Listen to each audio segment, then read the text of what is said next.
Halo, selamat datang di video kali ini sebagai bagian dari kelas Social Psychology dengan judul Prejudice atau Prasangka. Sebelum kita mulai, perkenalkan dulu, nama saya adalah Farah Jalal. Saya merupakan salah satu dosen psikologi dari. Nah, kenapa sih penting bagi kalian untuk menyimak video ini? Yang pertama, tujuannya adalah agar kalian mampu mengevaluasi hasil-hasil dari penelitian psikologi. Yang kedua adalah agar kalian mampu memecahkan masalah sosial yang terjadi dalam kehidupan sehari-hari menggunakan teori-teori yang kalian pelajari di kelas Social Psychology. Ada apa saja sih yang akan dibahas dalam video kali ini? Yang pertama, saya akan menceritakan apa sih sebenarnya prejudice itu.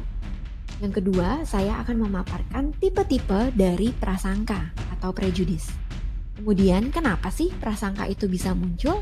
Dan yang terakhir adalah bagaimana caranya untuk melawan prasangka ini. Siap ya? Jika kita bicara mengenai prasangka atau prejudice, apa sih sebenarnya hal ini? Ini merupakan sebuah asumsi atau opini yang biasanya negatif yang kita miliki terhadap orang lain karena ia merupakan bagian dari kelompok tertentu. Itu ya. Ayo, punya asumsi atau prasangka kepada orang lain. Nah, prasangka ini berbeda dengan diskriminasi karena prasangka merupakan sikap dan keyakinan.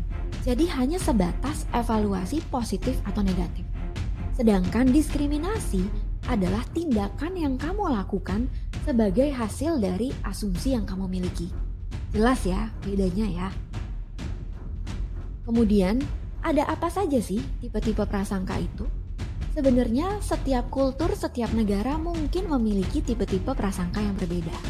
Prasangka biasanya muncul berdasarkan opini terhadap kelompok tertentu yang didasari oleh misalnya ras, gender, agama atau kepercayaan, suku, orientasi seksual, maupun disabilitas. Ada beberapa tipe-tipe prasangka yang cukup populer yang ada di Indonesia. Misalnya, identitas gender. Coba bayangkan, cisgender versus LGBT+. Ras, pribumi dengan pendatang. Kepercayaan, agama yang mayoritas dengan agama yang minoritas. Dan yang terakhir adalah tingkat sosial ekonomi. Bahaya ya.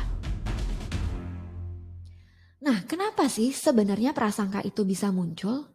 Menurut Alport, prasangka sosial muncul sebagai usaha manusia untuk memahami lingkungannya dengan cara mengkategorisasikan manusia ke dalam kelompok-kelompok tertentu. Begitu. Sebenarnya ini menurut Alport adalah usaha yang natural, tapi imbasnya bisa berbahaya. Karena ini berbahaya, bagaimana sih melawan prasangka sosial?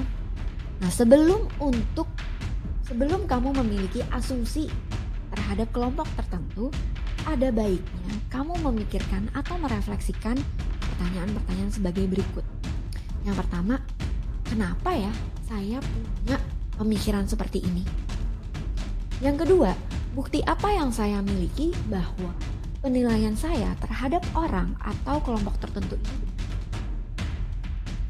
Yang ketiga, apa ya yang saya tidak ketahui tentang orang ini atau tentang kelompok ini? Dan yang terakhir, yang juga penting, apakah mungkin ya saya bias? Itu ya, coba refleksikan di pertanyaan-pertanyaan ini sebelum kamu memiliki asumsi terhadap orang tertentu. Nah, ada nggak sih cara lain untuk melawan prasangka? Jika kamu punya, yuk diskusikan atau kita bahas di kelas. Kira-kira sekian video kali ini tentang prejudice. Jika ada pertanyaan, monggo ditanyakan di kelas ya. Terima kasih dan sampai jumpa di video selanjutnya. Bye-bye.